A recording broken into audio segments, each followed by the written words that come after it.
Hi guys, welcome back to another video. Today, I will show you how to make simple charts in Google Sheets using your phone. This is perfect for visualizing your data. So open Google Sheets,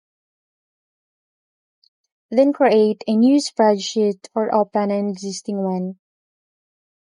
I have here a sample data of fruits and their prices. Highlight the cells you want to include in the chart. Here, that's A1 to B4. Then tap the plus icon at the top and choose Chart. Google Sheets will automatically insert a chart based on your data. You can then tap the chart to edit it.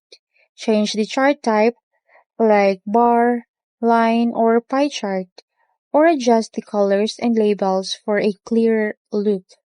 To move your chart, simply drag it around the sheet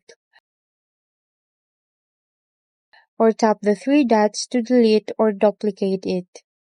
For example, a pie chart works great for showing how much each item contributes to your total sales, while a bar chart is perfect for comparing prices or quantities.